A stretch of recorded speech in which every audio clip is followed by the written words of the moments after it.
algorithm that should determine the growth stage of the plant. So that's part of your challenge. And all the measurements were taken manually. So that means that we did see some missing values, and not all data might be perfectly clean, just like in reality. So just something to be aware of.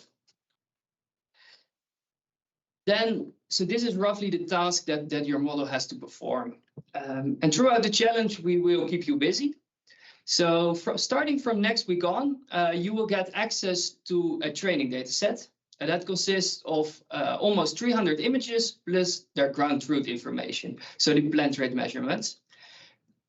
From this train set, you can start building your model. And then after 2 weeks, there will be a validation time slot. This means that on April 16th, 2 o'clock Dutch local time, a data set will become available of 39 images. And as soon as you start downloading this data set, a countdown runs. And if you manage to upload your model results within 15 minutes, you will get a score. This score is used for intermediate ranking. So based on the score, we can track the progress of your team, and you can compare how you are doing in relation to the other teams. If your team participates in this validation set, 1 day later, we will give you access to the ground truth information. So that actually means that you can extend your train set with 40 extra images. And this we repeat 2 more times, every time after 2 weeks on April 30 and May 14th. So in total, during the challenge, you can get almost 120 extra images to train your model. And then the real deal is happening on May 31st.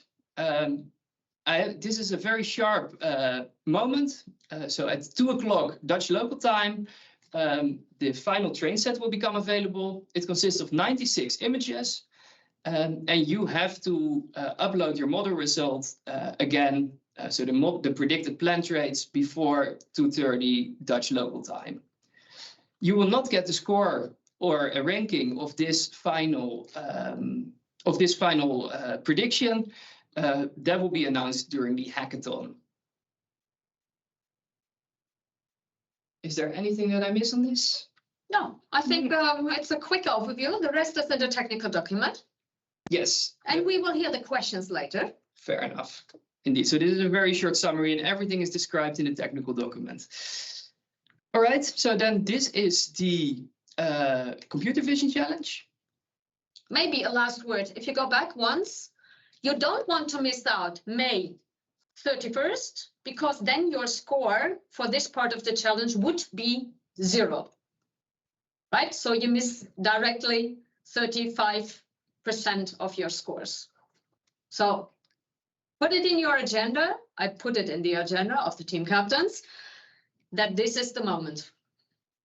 Yes, that's a very good one. And if you miss the intermediate challenge, the deadlines, that's only a pity for you because you have fewer training data, which I also don't recommend.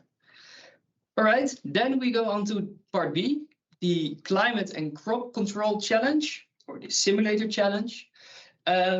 This is about growing dwarf tomatoes in a simulator setting. So you will get access to a simulator. The simulator we call Caspro. This is a greenhouse simulator developed in our business unit. It is linked to a dwarf tomato crop model. And the simulator is a full-fledged greenhouse model. It contains many aspects of a real greenhouse. So there's sensor information about the outdoor climate, the indoor climate. There are various actuators. So that means there's heating, ventilation, CO2 injection, screening, and LED lighting. And there is a crop model, which I will specify a bit later. So you will get access to this fully virtual greenhouse. And it is your task, just like in the Real Growing Challenge, to maximize your profit. So by providing inputs to the simulator, so setting heating set points or changing other configurations, you can control the indoor climate and thereby affect crop growth, but also energy consumption. And then the aim is to reach a very high net profit. This is all very well described in the technical document. There are many settings that you can tune. So for full details, we refer you to the technical documents, but we just want to give you an idea of the aim and the intuition behind what we try to achieve here, or what you should try to achieve. So to maximize your gains, you should sell very nice looking dwarf tomato plants. So these plants are sold as a whole. You sometimes see them in, you can see them in the shop. People buy them as a whole plant in a pot, and then they put them in. They put them in their kitchen, and you can eat the red tomatoes whenever they're ripe. In order to make this an attractive product, at the moment, it should already have some red tomatoes. So in your growth process, you should make sure that at least half the tomatoes is red, which is indicated with DVS fruits. You can see that in the documentation. But also it should be large enough. So only if the fresh fruit weight is over 350 grams. And then they're ready for sale and they have some intrinsic value. And we use a proxy for the tastiness of the tomatoes by using the dry matter percentage. So a higher dry matter percentage means that you probably will have tastier tomatoes. And it is your task to make these, to increase your gains as much as possible while you minimizing your costs. And the cost consists of two parts. There are fixed costs that are basically set throughout the whole growing period, and their variable costs that change on a day-to-day basis. Again, this is all described in the technical document, but you have just a short overview. You have some decisions you can make at the beginning of your simulation. And those are, so for example, how many plants do you start with? What is the planting density? You can decide how long you will grow. So based on your harvest date, you can have multiple growth cycles per year. So if you have a shorter growing period, you increase your greenhouse costs will go down. You can decide on what kind of CO2 dosing lamp or screens you will use, and that also affects your fixed cost. And then, of course, there are the day-to-day operational costs for electricity, heating, and CO2. And that is basically everything you have to know about the objective function. So what are we actually trying to achieve? Then I just want to give a very short overview. So in the technical document, it's well described how you can interact with the simulator. But essentially, there is a set of parameters in a JSON structure, and you send that to our server via POST request. Every team will get their own key. Guido will tell you a little bit more about that. And if you make a successful request, you will get a response back. This is again in JSON format, representing a table with the hourly information on how your greenhouse is doing. So this is roughly the idea. And by changing the example parameters, you will change the response. And part of the response is also the economics. So you can see your profit there, but also everything about the indoor climate and the crop growth stage information. And there's more you can see there. So to keep you busy during the challenge, we will start next week with giving you access to Simulator A. This is your training simulator. This simulator is almost always available, as I will specify why it's almost. So you can use this simulator basically unlimited throughout the challenge period. You can only do one request at a time, so that's your limitation. And this is for you to play around with. Then, already after 1 week, we will have a testing opportunity. So there's a second simulator, Simulator B, and that will be available for 1 hour. During this 1 hour, your last run is saved. And the net profit of that last run will be used to generate an intermediate ranking, just like in the other challenge. So you can see how you are doing compared to all the other teams.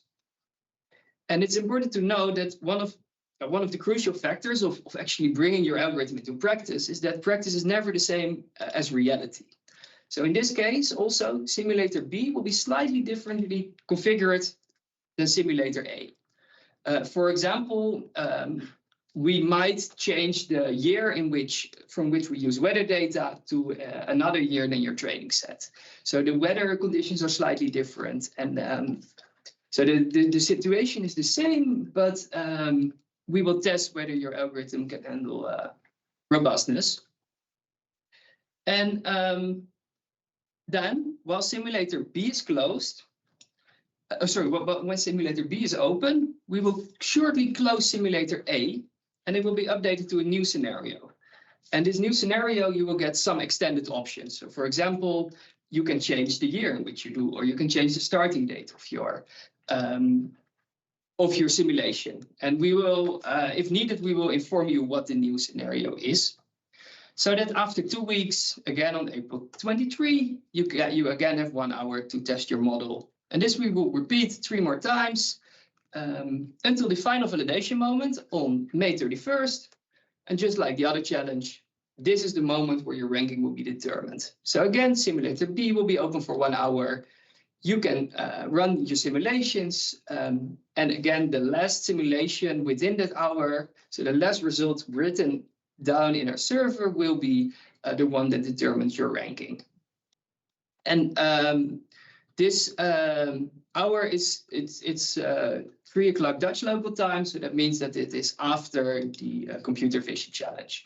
So first you have to do the computer vision challenge, and then you have half an hour to get a coffee, and then the final challenge for the simulator challenges. Well, it will be autonomous, eh? It will be autonomous, so you can drink coffee all the time. Yes. Fair enough, fair enough. So you have 3 options to test your algorithm and see if you can actually get a good result within this 1 hour on May 31st. If you can manage what Faye says, you only have to drink coffee. All right.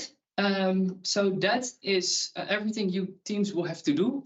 But of course, you will need to get access to the simulators and data, and that's what Guido is going to tell you now. He is going to show you the online dashboard. Yes. And you share your screen? Yeah.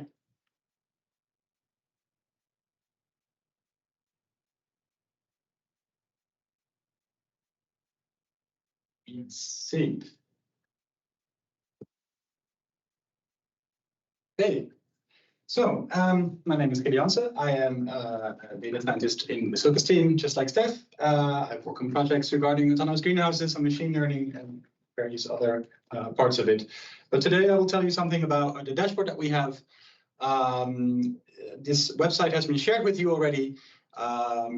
Some of you have had a look. Here you can find just a short description about the 4th edition itself.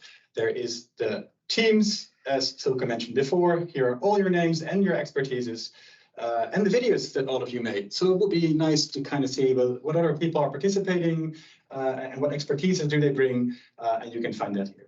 And finally, on this page, you will also find a leaderboard, which currently is still very much empty, as none of you have submitted anything, but that hopefully will change soon. But the important part is there's also a competition page for every team. You can sign in. These passwords will be shared with you next week. And here you have your personal data portal. There's 3 parts here. On top, you'll find the documents again. These are the technical documents, just in case you need to download them again. You have a seminary A and B key. These will be shared with you when the challenge starts. But the most important part is down here, and these are the data sets for the computer vision. So there's as mentioned before, there's a training set which you can use straight away, and then every few weeks you will have new sets while finally having the final test data set. You can see when they are available, and you can also see when the ground truth will be available. But as Steph has mentioned, that will only be available if you have actually submitted anything. So the training data set is always available. You can download this here, and you can also try and submit your initial results to see if, well, the way you have formatted your JSON file, because that's the format you need to submit here, is it works for the training set. When you download the training set, there's also a sample file which details the format. This is also described in the technical document, and as long as you follow that format, you should have no issues. So you can click here. If you have a demo submit, it will tell you submission succeeded. You will not get any score. This is just to see if the format you have used and with the numbering of all the images and the traits that we need matches with what is needed to score your result in the other validations. Should anything be wrong, you will be given an error here. It will tell you whether there might be something wrong with the keys that you've used, or there's weird formats or numbers or any issues. You will get some feedback here. Now, as Steph mentioned, the validation sets will be opened every 2 weeks. Now, the date here does not match, but I've made it so at least we can access it today. The moment you hit download, you can download the validation set, and this timer starts to run. At that point, you can click submit the results, and we have a validation submit. And there we go. And we submit the results, and here you can see immediately how are you performing on each of the 4 traits that we are scoring. At this point, you can no longer submit, but you can still download. So keep in mind, you can only submit once. So you have to test the demo submission here properly. If that works, the other submission will also work, as long as you don't change anything in the format that's used or there are new errors here. You have 15 minutes to submit. Should there be something wrong, an error, you get some feedback, but you won't have a lot of time to fix it. So that's why testing is very important. After 24 hours, the submission closes again, and the ground truth will become available. This is the same for all the validation sets until we reach the final test set, where you can have the download. You can submit the results, but you will actually not see how you did. And also the ground truth will not be available, because this will be available after the hackathon event on the 6th and 7th of June. At that point, the moment you submit something, your name will appear here on the leaderboard, and the average score of your team will appear here. So you can kind of see how other teams doing compared to me, or how I doing compared to other teams. Maybe that's a better way to put it. But these are intermediate results. So even if you don't perform very well, that doesn't mean anything as long as you do very well in the final test. But this should give you some idea of how that works. And this is how the dashboard should work. If there are any questions, you can ask them in the Q&A session afterwards. But this is just a short overview of what each of you will get next week. And that was it. Nice. Now, thanks, Stefan and Guido. That brings me to our Q&A session. What is unclear from the presentations, from the technical documents? What other questions do you might have for us? And if you have a question, I would say just open your mic and ask the questions. Hi, Silke. Hi, everyone. Here, Aaron from the Greens team. And can you hear me? Yes, we can I hear have a you. question about the simulation. Each time that we try, for example, the simulator, we have to send the complete instructions for the whole growing season, or it's kind of interactive that that's something that was not completely clear. Yes, every time you send instructions for the whole growing period. Of course, sometimes you want to make consecutive decisions, but the simulator is deterministic. So what you can do is you can send instructions for only the first day. What the simulator does is it will repeat the instructions for the first day for the coming days. So when you get the feedback from the model, you know, okay, I have the feedback from the first day, and then you can add the feedback from the second day. So you can build up your whole timeline by sending a request for every day. Okay, and when we can use it both ways. Yes. And then second question about the, I see that the weather in the model will be sometimes China, sometimes Mexico, sorry, sometimes the Netherlands. Yeah. Do we know that, or it's kind of random? Not random. No, we will start in the Netherlands. So initially, the location is Bleiswijk, where the actual growing of the tomatoes will happen. And if that changes, we will let you know. And when it changes, we will know where in China or just China. Yeah, it's just China, but it doesn't actually for the perspective of the model, it doesn't make a difference where it is in China, because actually the only change is that you have other weather data. And indeed, also the longitude, latitude data is also available, but you will see that also in the model response. So times of sunset, sunrise, it all adapts to the location where you are on the Earth. So if you express your settings all in terms of sunrise, sunset, then everything automatically adapts to the location where you are. Okay. I think that's for now. Which brings me to the fact, this is my colleague, Faye de Swart.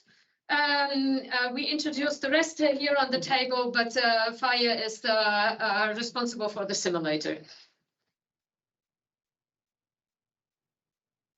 Other questions?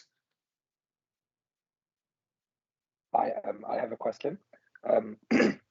One thing that was not clear to us in the technical documentation was sometimes it is possible to specify, for example, 2 real numbers and end up getting, and this ends up specifying like a linear function that interpolates between these 2 numbers.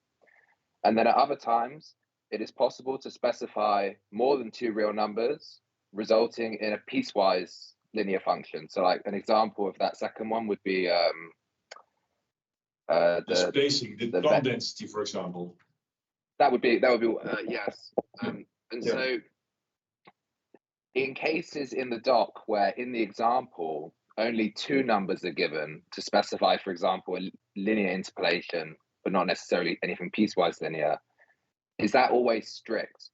So for example, if I see in the documentation only examples are given where you specify 2 numbers, I could never specify more and get a piecewise linear function. I think that will be the case. I think the only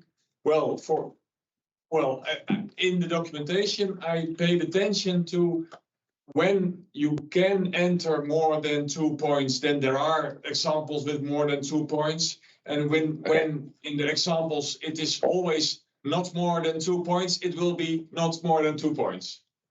Okay. Awesome. So Thanks. in all the examples provided, I looked at it that it should clarify what's possible and what's not possible. And if there are more than 2 points, then it is, let's say, non-limited. Then if the documentation shows 3 or 4 points, then it will also work with 6, 7, 10, or and so on points.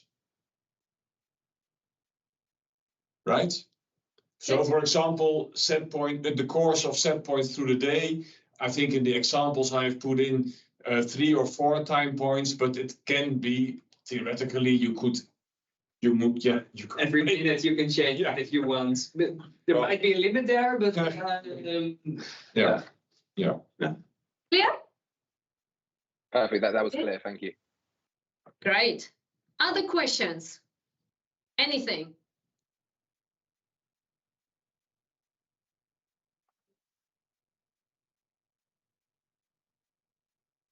We were so clear. Yeah, I don't know how I to have a time. handful. I have a handful of questions, so maybe we. Yes, please go ahead, all. Gazi. Yeah. So a couple short ones for the computer vision. One is about what's defined as plant height. So is that from the apex of like the stem, or does it also include, for example, if there's a protruding leaf going upwards, would that then be the height of the plant? this is well described in the technical document. but it is from the base of the stem to the highest point of the plant. What- Highest point of the plant. Okay. Whatever that is. Got it. And are there going to be any fruits harvested during the actual growth of these tomato plants? No? No. Okay. No, That makes sense. For the optimization, are the plant details, for example, number of red fruits, are they provided as a time series as well, or just at the end of the? No, it's times, it is, let's say the redness of the fruit is outputted in the model by this term DVS fruits, so developmental stage fruits. Yeah. And we simply, so that's the time series. So you can see, let's say, the fruits starting to become reddish. Mhm.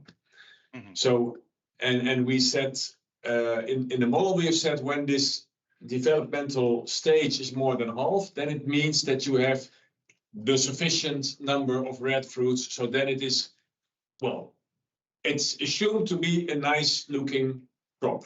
yeah, then you still have to be aware that the weight of the fruit Yeah, yeah. is high enough. These two components, but Both actually, components. let's say this Yeah. developmental stage is expressed by this DVS fruits.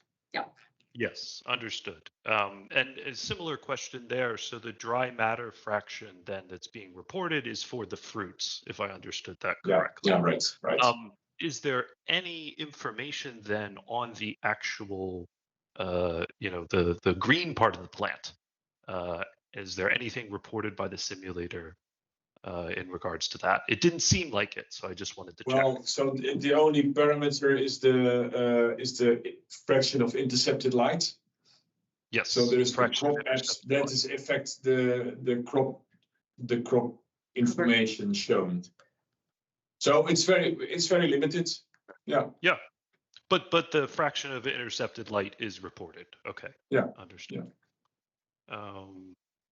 A couple more questions, if you'll bear with me. Most of these are clarifications. Go ahead.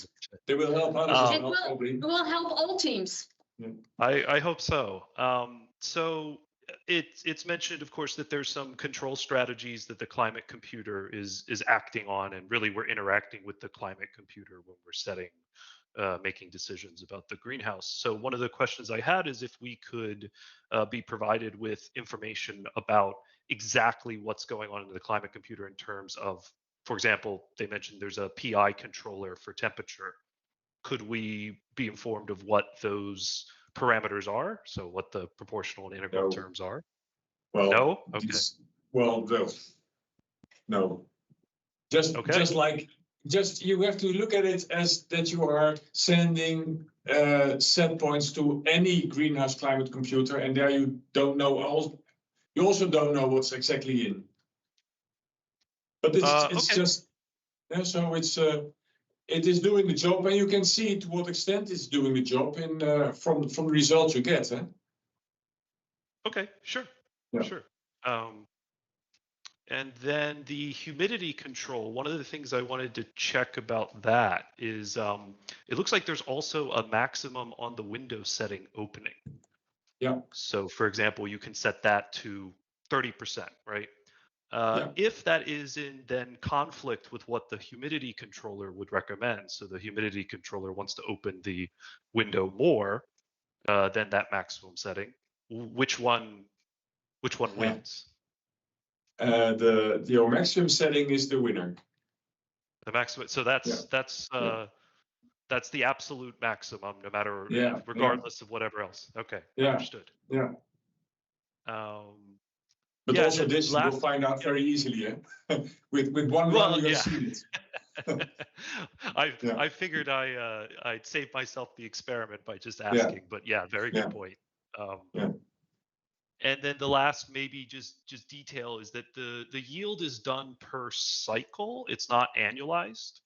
Right.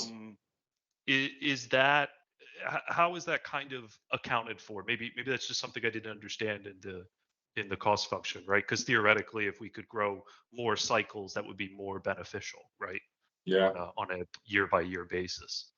Yeah, it is accounted for in the cost function that the depreciation and maintenance costs of the equipment are calculated for the time span of the cycle. So if the cycle is shorter, you you pay less relatively. So your fixed costs will drop.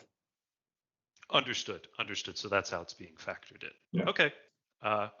I think that's it for the moment. So thank you Yeah. very much. Thanks, great. Yeah. Some others.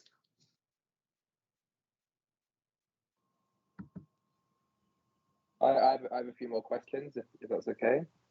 Please go ahead. One related to my previous question about like specificity. I guess sometimes in the document we can specify controls on, for example, even an hourly level, right?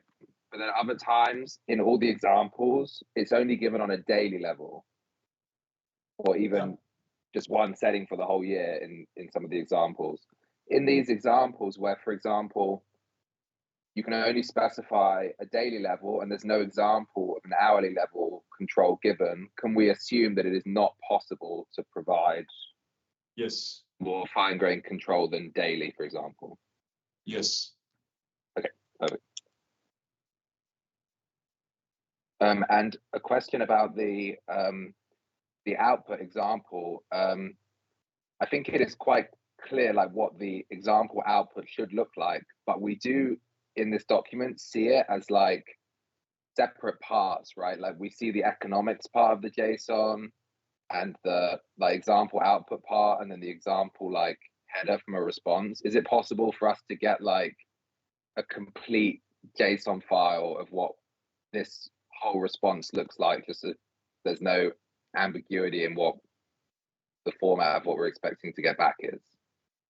Well, coming Monday or coming Tuesday after the first run, you get this is what it produces. So in the example in the document, I made the simulation run for 2 hours. So you see only 2 values. But if you for a full cycle, it will be around 1800 values. That's the only difference. But the structure will be exactly equal. I more so mean that, like, for example, on page 36, an example of the header is given, but then the other parts of the JSON, for example, are provided on separate pages. But it's not clear, for example, if, you know, the example economics in the actual JSON we receive, is this under like an extra header or like? Yeah. I understand your question. Indeed, this is not explicitly shown in the technical document, but this is the case. So there's the response is also a JSON structure, and it has a data component and a statistics component, and within statistics there's the economics. But if you will output, if you look at the response, this will be immediately clear. So if you make the request as shown in the document, then you will see those 2 components very clearly. Thank you very much. I see 2 raised hands, and I think Aaron was first. Yes, just a quick question about the images. If the images were taken at the same time of the day, or if there is like kind of the time in the data sheet, or if there is lamps, or it's just natural Dutch weather randomness. There is a lot of Dutch randomness. No, they are. I mean, they are taken during business hours because our Not in the night. employees took them. But besides that, there is no pattern. Okay. You will also see that the pictures on the background might be messy. You saw it already on the example picture where we have cables and things on the background. So you have to focus on the things you're interested in. Okay, great. Like in reality. But there is some consistency. So the camera setup is a static frame. Yeah. You can see that on the imagings, and that static frame has been used for all the images. And then So there's that's also above like an orange box because they're not on the ground, and that's also always the same. Yeah. It helps. And if I understand well, for one cultivar, really the height, all of the soil and the plant doesn't change, but the others is with the pots, and then it might be filled a bit more or a bit less with soil. Yes. So that's a bit of the discrepancy between, how you call it, like pot height and the real stem height. The pot height is equal everywhere. Yeah. So they were all grown in the same pots. They were all planted in these pots in the same day, but let's say the filling of the pots, yeah, it was manual labor, and there is variation in that. So the one pot will be a little more filled than the other one. Yeah. Okay. Just to summarize this one, there are, like, from the 4 cultivars, 3 are grown in pots, all the same Yeah, that's pots, true. same height. 1 cultivar is grown in stone wool substrate block. This is Yeah. cultivar B. This is written in the technical document. So that is one difference.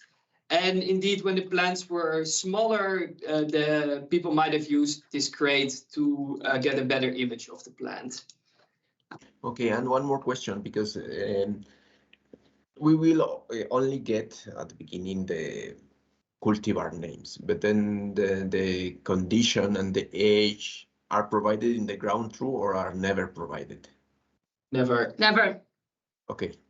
Also in the validations are never provided. Never. Okay. Yeah. This is because in reality, you can speed up the process or slow down the process by increasing the temperature, for example, and you don't know how much you have speeded it up or slowed it down. So here we just say this is the state of the plant, and you have to say how far has it been grown, but not how long it was, for example. Okay. Then I move to Marcel.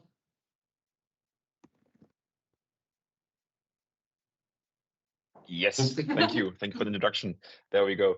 I was just wondering concerning the computer vision part as well, whether there's a option of having access to some kind of cluster or some kind of cloud service where we can run the testing data or the testing algorithm, so to not run it on our own PC. Is there anything concerning that? If you're not like an institute, or like we're not an institute on our own, so like, is there anything provided?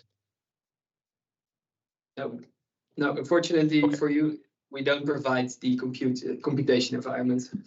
I would Alright.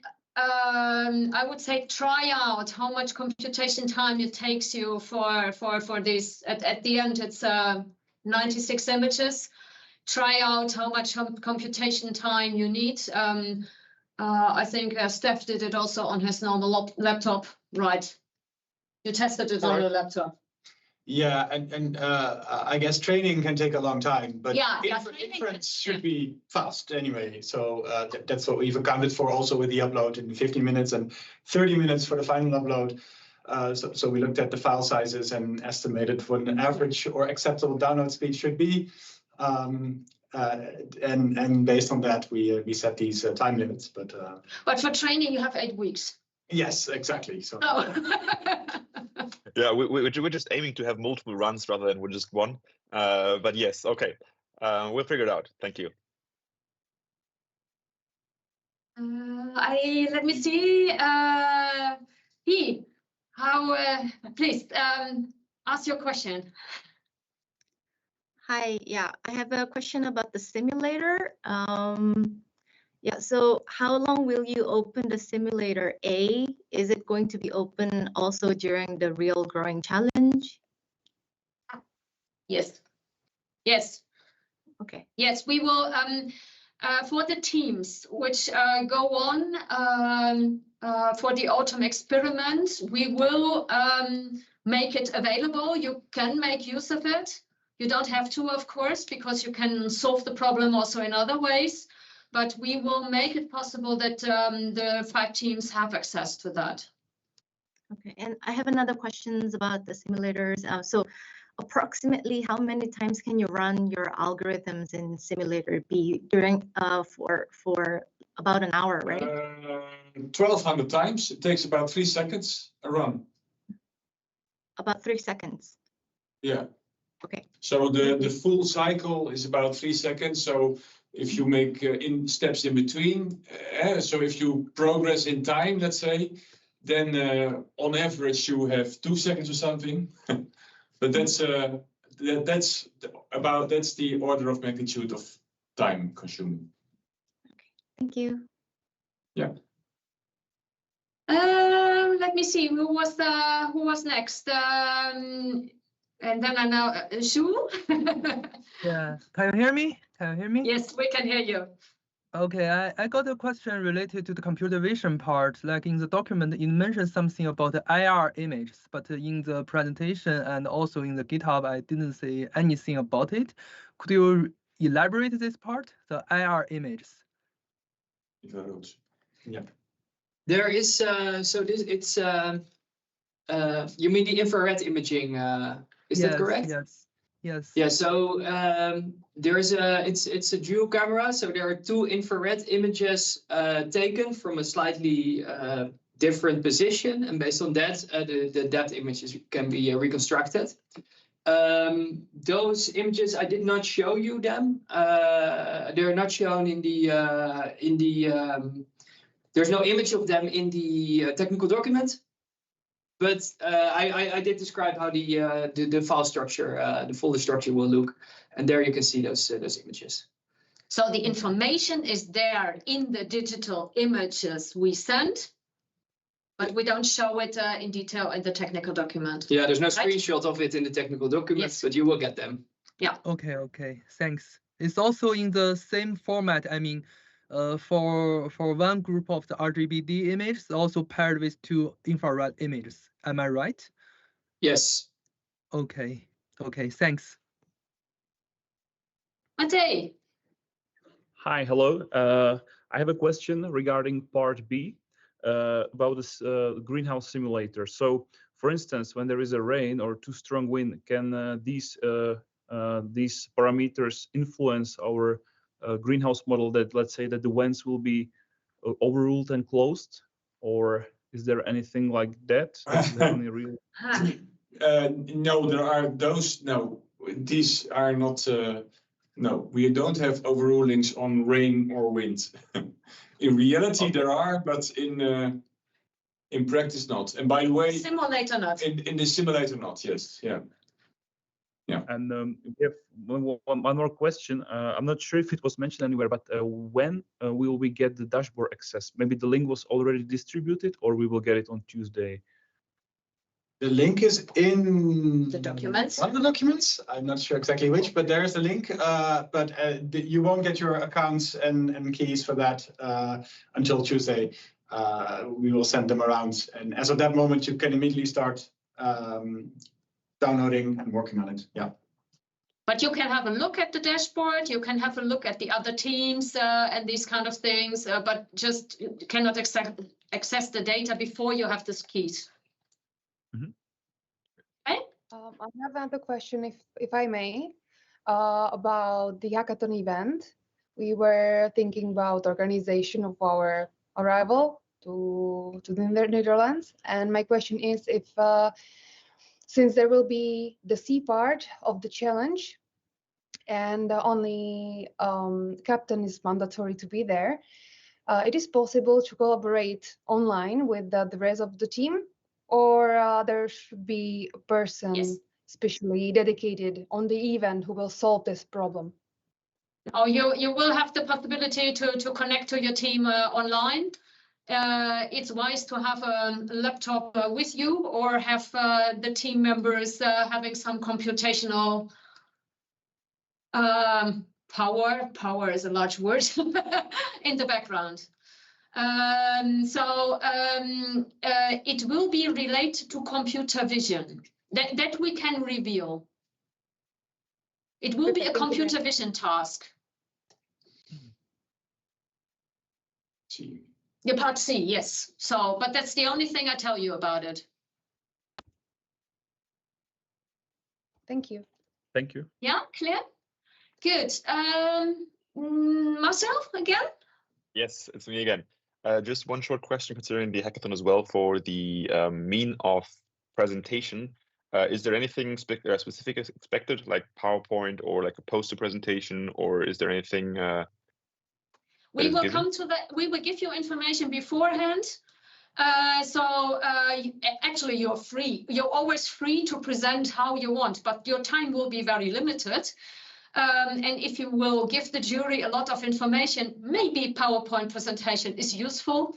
So, but also you might want to give a video or, well, we leave that to you. But the time will be limited and we will have several elements we would like to ask you to add. That information will come later. And it will not come one day before the hackathon. We will share it. We will share it earlier, somewhere at the beginning of May. Perfect. Thank you for that. At that time, we will also share information for the greenhouse trial in order that you have a little bit more information what to potentially prepare for. So, yeah. Very well. Thank you. More questions. I see a hand somewhere raised here, but I don't know who that is. Andres, I think. Andres, okay. Yes, please. Yeah, I'm Andres Christian from Deep Greens. Just regarding the climate control simulation, do you can we run the simulator for a shorter time, not for the complete cycle, but for example, even for one day only? Yes. Yes. Okay. Excellent. But you always start. So you can make the end time close to the start time, but you cannot change the start time. Oh, okay. So yeah. Okay, Yeah. so from the start time, you can run it for one day, for 3 days or whatever, but not in the future. Yeah. You can, okay, fine. Yeah. Do you provide the results itemized, not just the final gain, the final profit, but you provide itemized. You have hourly this cost. Yeah, well, there are hourly data. So you have the hourly data as output, and in the document says how you can do, let's say, the economic computation yourself. Okay. So you can check your own economic calculation. So at the last day, your self-calculated economic value should be equal to the output of the economics as calculated by the model. But yeah. Okay. So we made sure that all the ingredients to properly calculate this economic value are in the output. Okay, excellent. Is there a limit to the number of times we can run model A? No, yeah, it's only the physical limitation. So you can only run subsequent runs. So, okay. Well, it will be about 1,200 runs an hour that you maximum can do. Yes. Okay. Yes. Thank you very much. Yeah. Good. Matej.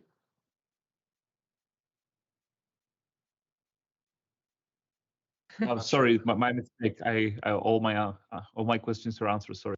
Oh, okay. So I just saw this raised hand. No worries. Andres, your questions were also answered, right? I see your hand still raised, or is that a new? No, okay. Oh, sorry, so I forgot to lower it. Yes. Yeah, no worries. I just want to make sure we don't miss out any questions. There's a new one. There is a new one indeed from Scott. Oh, yeah. Yeah, Scott? Yeah. A question regarding a follow-up on, I guess, the most recent question that was asked regarding the economics. Like you say that sort of there's enough info in the hourly data such that we can use the technical documentation to kind of infer what the economics would be, you know, even like for that type of point.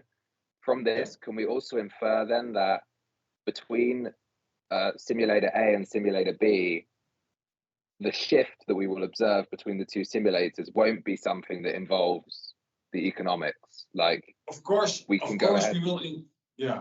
Of course, we will ensure that if something, you will always get the sufficient information, because otherwise it would not be fair, right?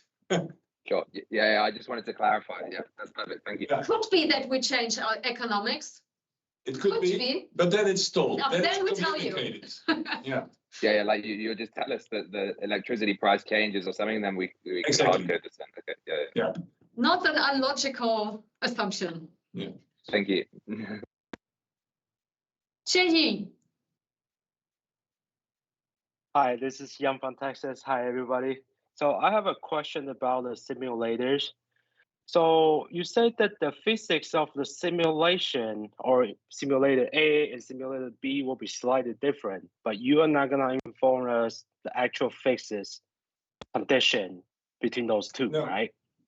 No, well, the idea is, the idea behind this is that, well, if you have an autonomous, autonomous greenhouse controller, you are controlling a greenhouse, and then you go to another greenhouse, which will never be exactly the same.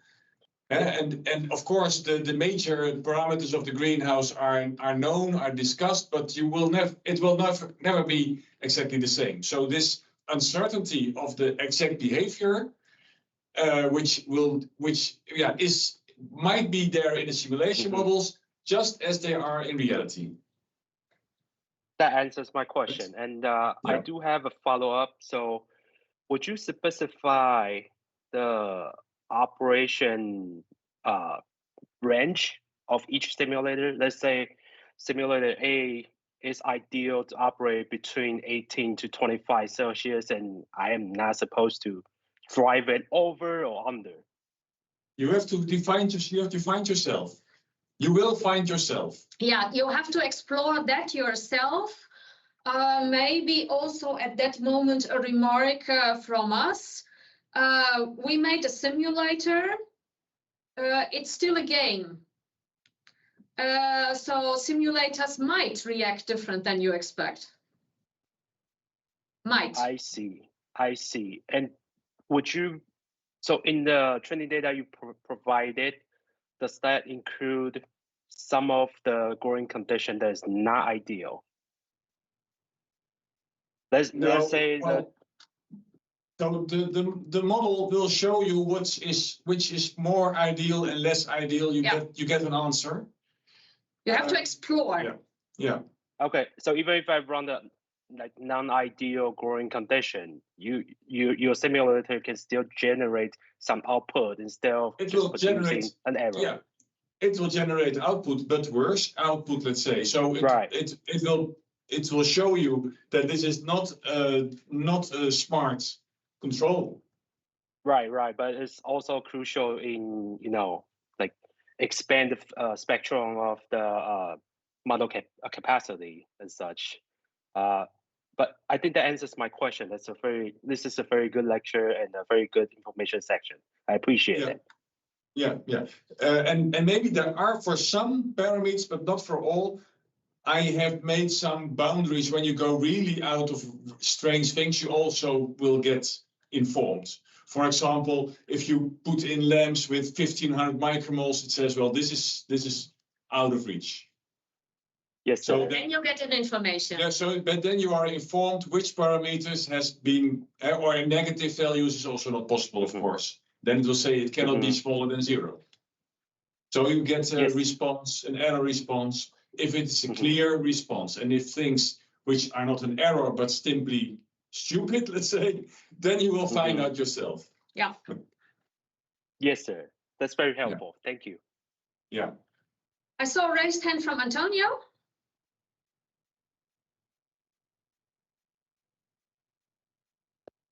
Difference. Hello. Another question about the simulators.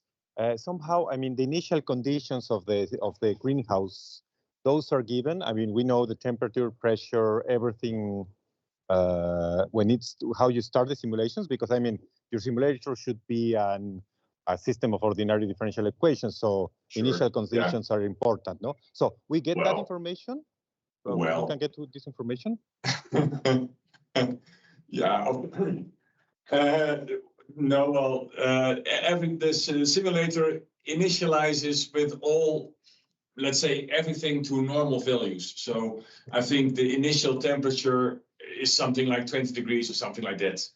Okay. But that's this transient effect is gone in 5 hours time or something. So this will not influence your result. Your harvest is, let's say, around 80 days after the start. So this initial condition will not, and the initial condition is equal for everyone, so that makes no difference. Oh, okay. No, so greenhouse has some capacity, of course, but it's very small compared to the growing cycle of a crop. So in practice, the initial conditions don't play a role. Okay, perfect. Thanks. Yeah. Do we have more questions? I think I do not see more. Marcel again? No?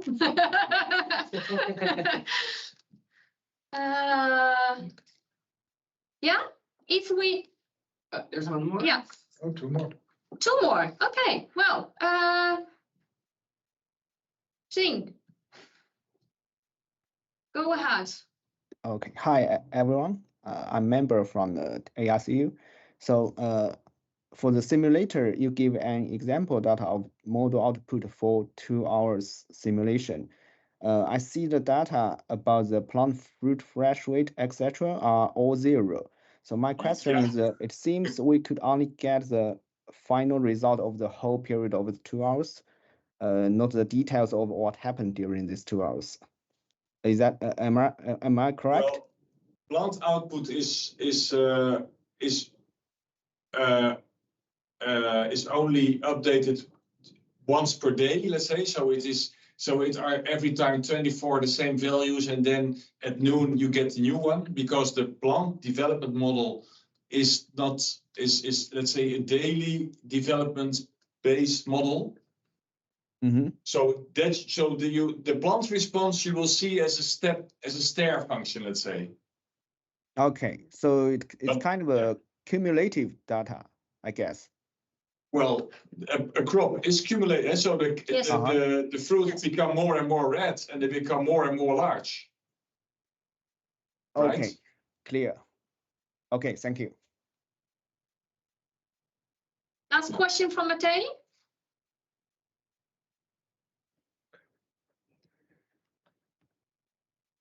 Thanks. I have just one last question, just to be clear.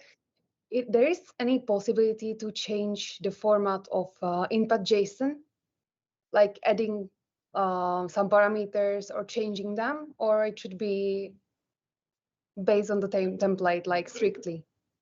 No, you have to follow this JSON structure. Yes, yeah, because otherwise I wouldn't know how to interpret, right? If you think of another structure, then on our side we don't know what to do with that. No, so this is so in practice you will just modify on the example you've been sent. So there are, with all issues, there are some sample lines there in the documentation and in the file you have been sent. And well, so if you modify upon that file, then there won't be any issue. Thank you for clarification. And if you make, for example, a typo in a variable, you get a response unknown variable. Okay, thank you. Understood. Yeah, and also maybe to clarify, the order of the parameters is not always strict, and of course you can add different set points. So in the example, there's only for the 15th of September, there's a set point. You can of course for every day add a set point. So you have flexibility within this JSON, and the simulator will tell you if you did something wrong. That is not acceptable. You will get an error. Okay. Yeah. Okay. Thank you. Mm-hmm. Then I share my screen back. Can we see that? Yes. Yes, good. Thanks. Thanks, Guido. And let me see, because I have a few last slides to share with you. Some important remarks or maybe requests from our side. One of them is on communication. So we are happy to receive your questions. And mainly questions related to the online challenge. At the moment, we are focusing on that part, and we will share information with everyone at some moment on the greenhouse experiment. But just give us a little bit more time to collect all the information properly and then share it also with all teams. We would please ask you to use the email autonomousgreenhouses.nl. This is a shared mailbox where we can all access and where we make sure that all your questions are answered. So it would be really nice if you can use this mailbox for all your questions. So please don't send us emails to personal mailboxes. We will not be able to respond, and we will be overflowed with all kind of mails. So it's just difficult for us to handle. So if you send everything to this mailbox, we try to answer your questions within 24 hours on working days and solve your issues. One of us is always looking at it. I also have some remarks on the further progress of the challenge, which is good already to be to share with you. Note that at least the team captain has to be physically present at the hackathon. And please pick, and you are all welcome. Well, so on our location, you can also come with the whole team, also with the whole 26. No problem at all. We are happy to have you all. It's not necessary, but please be aware that the hackathon is not only part of the competition, but also a nice networking event. And we will hopefully also have nice food and barbecues and other things, activities. So yeah, so if you can make it, you're very much welcome. If you prepare for your visit, start with that on time. What do I mean with that? There might be people who need an invitation letter in order to apply for visa. Let us please know in time that you don't run into problems because you just didn't start the procedure early enough. Also, if you already know that you are coming, make reservations for accommodation, and that is also be advisable. The hackathon is on our location in Bleiswijk. Yeah, so that is already fixed. Also be prepared that you have an additional task. And I already said it before, it will be a computer vision task. We don't reveal more, and it has to be solved during the hackathon event with the limited amount of training data and time. That is the only thing we reveal for this moment. And be aware that we will ask you to present your approach for the Rio Greenhouse experiment in a kind of 5 to, let's say, 8 minutes pitch. If you can keep it shorter, there is more time for questions by the jury, which might be an advantage. Also there, the time is limited. We are very much aware of that, so be to the point. We will send you more information or something like guidelines, what we would like, what we expect, and what the jury is judging on a later moment. We still have something like 9 or 10 weeks until the hackathon, so it's quite early. And also be aware, we did think about the date of the hackathon, which is 6th and 7th of June, which is a Thursday and Friday. The 5 winning teams will also be invited to a public event during the Green Tech Fair, which is the international fair on greenhouse horticulture in Amsterdam, which starts on the 11th of June. And the seminar will also be on the 11th of June. The time slot will be somewhere around lunchtime. So we have a podium for, I think, 1 hour. And just be aware, you might want to extend with some social visits and tourist attractions in the weekends and stay for the Green Tech. It's worthwhile to visit the Green Tech Fair if you are interested in greenhouse horticulture and tech. Then it's the place to be and get connected also with the industry and a lot of companies, and it's just nice to be. In my very last slide, don't forget to have fun. It's a competition, but it's also on having fun together. And I think that's a very important thing to mention. Since some people of you might not be that familiar with greenhouses, I will give you a sneak preview of our greenhouse experiment in autumn, which has been made by our greenhouse staff. So not by us as researchers, but by the people who are operating the greenhouses on a daily basis. And it's just a short video, and I hope it will also work online. Do you have sound? No, I don't think they have. They don't have sound. Yeah, but share, moet even nog share. Just a moment. Share the sound, and that I do how? Yeah, you stop share and then again share. Stop share, yeah. Share again. Share again. On the top, include sound. Include sound. Okay, great. This one. You have the picture? Not yet. Now? Okay. Yeah, just a moment. Yeah. You see the picture? So far, so good. Try again. This is what your greenhouse is going to look like. But instead of gutters, there will be 3 tables. Yeah, it works. Yeah.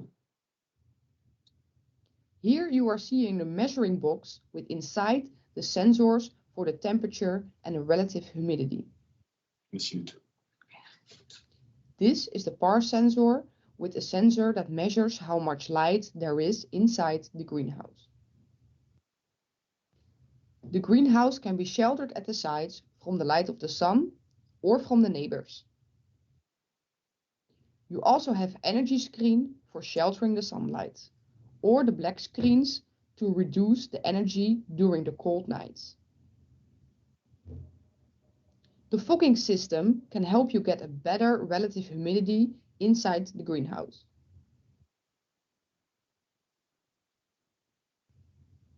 When the temperature in the greenhouse is considered too high, the vents can be opened to a certain extent. The ventilation windows are provided with insect netting to prevent that bugs can fly inside the greenhouse. With the CO2, you can make your crop grow faster.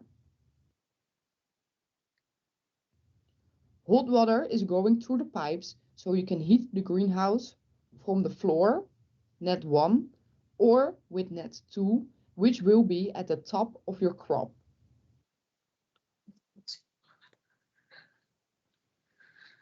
The water from the substation unit will go into this tank and will be pumped through the pipelines. With the dripper system, you can control how much nutrients and how much water you are giving. The greenhouses are provided with the LED lights. The pollination of the tomatoes are done by the bumblebees.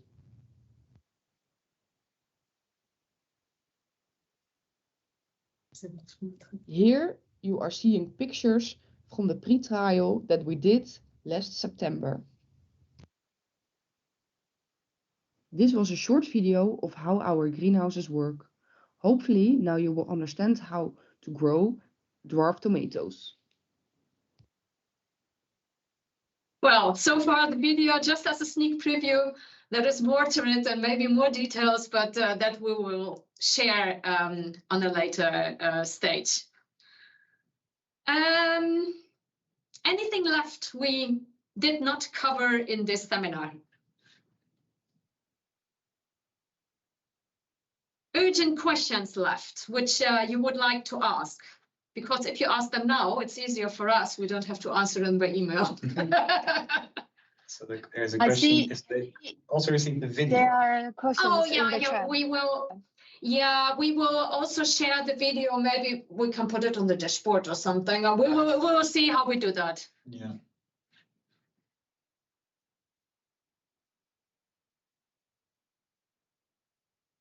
More question, more urgent things? Yes, please.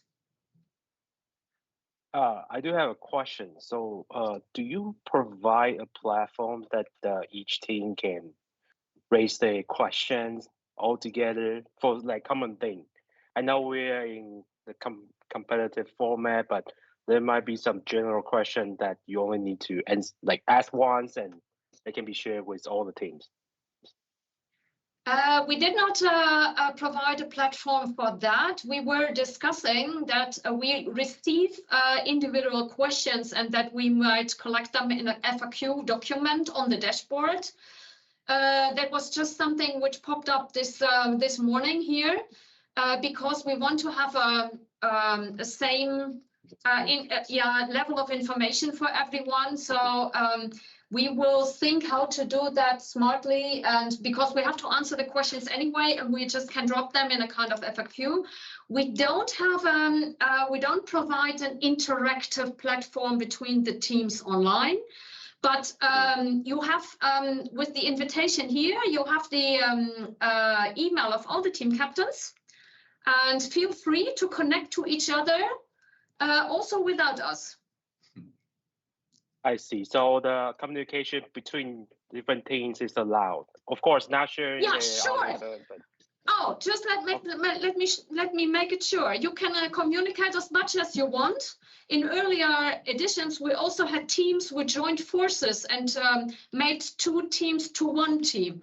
Well, we are happy with that. No problem. If you think that's smarter, then just go ahead. Got it. Thank you, ma'am. One last question. It's not about the content. Is the amenity around the university like reachable by walking distance? I know this sounds silly. I'm from Texas. I have to drive 20 minutes to get the McDonald's burger. So I'm not sure how far I have to go, or I have to rent a car or something around that. No, if we are, you're talking about the hackathon, right? Yes, ma'am. Yes, the hackathon will be in Bleiswijk. That is not here. We are now here in Wageningen on the campus. That's the main location, but we will be in Bleiswijk, where also our greenhouse areas are. It is very easy to reach from Schiphol, from Amsterdam Airport by train to the neighbor city, which is called Zoetermeer. We will send you all information on that. And from there, we will. You don't have to rent a car yet. No, probably we will also arrange some transportation, at least from the hotels from Zoetermeer. It's easy, and we also have a train station which is like 20 minutes walk. So it's also nice to do.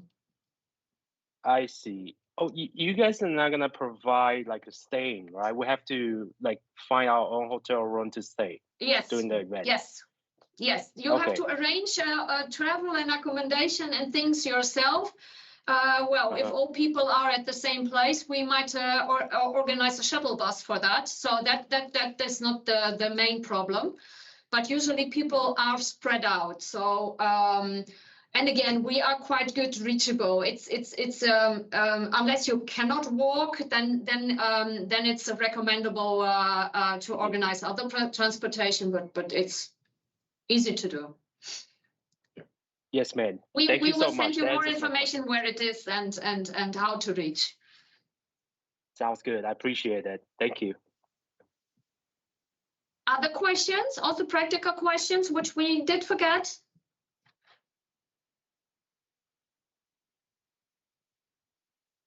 Silke, there are also some questions in the chat. Oh, sorry, Pinguin, I didn't see that. Can we? Shall I read them out loud? Yes, please. Let us go through the questions in the chat. Sorry. There's one question. Is that possible to add members to the group? Yes. Yes, that is, but you please announce them to us and then we add them formally to our list of participants. Yeah, there are teams who already did that. So you have a subscription at the beginning. And if you want to add teams, please let us know and we can provide the same information you did for the other members. And then we can add them also here to our documentation and make sure that everybody is invited also for the events. Yes. Right. Then another question, is there an allowance for the hackathon? What? I think if no, you have to organize all your travel accommodation and things yourself. What we do, you will get a certificate of participation. Those were the questions from the chat. I see there's another raised hand now. Another raised hand? Yes, please go ahead. Hello, I am Rick from Korea, and you showed me the rest pictures of the dwarf tomato, and then the tomato seems like too small. I wonder, the purpose of the cultivation of dwarf tomato is only the harvest tomato, or to see the tomato whole plant. Yeah, we focus on the whole plant, and the dwarf tomato varieties differ a lot. So we had also in our pre-trial, we had, can you see my hands over there? Something. Yeah, this camera. We had plants like this height, like 30 centimeters, and we had other varieties also called dwarf tomato, like 60 centimeters. There is a large difference. You will get a variety which is for the real experiment, which is staying shorter. Sold as a whole plant. So you mean that the tomato, the height is more than 60 centimeters, right? Could be. Yeah, but not the ones that we are going to use. We will use the shorter ones, but we know that there are large differences in varieties. So usually the farmers harvest all of the tomatoes and sell them, right? No. No, that is very, there are two different business cases. The dwarf tomatoes, the current commercial main business case is to sell them as a pot. As a kind of ornamental. As a kind of whole plant with fruits. There is also this business case that you use shorter dwarf tomatoes to harvest fruits on a smaller area and make automation more easy. We are focusing in this challenge on the pots with the whole plant. Okay. To sell the whole plant, right? To sell the whole plant. That is the purpose. But the whole plant, of course, contains fruits, and they must contain a minimum number of fruits. I see. So another question is usually the tomato can cultivate with the pot or the other media. Yeah. We do it. It can be cultivated in rock wool or in pot or whatever. We cultivate in pots. By the way, they are pots made from recycled plastic in order also to work closer to a more sustainable future. And we will have a natural substrate, also not made from peat or something, to work towards that sustainable future. So it will be a natural substrate in our pots, which is sustainably produced from sustainable resources. Okay. Thank you so much.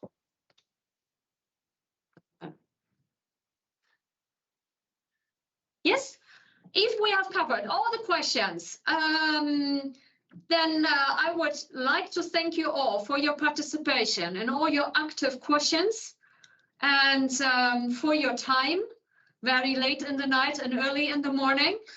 There are not so many moments where we have to do that.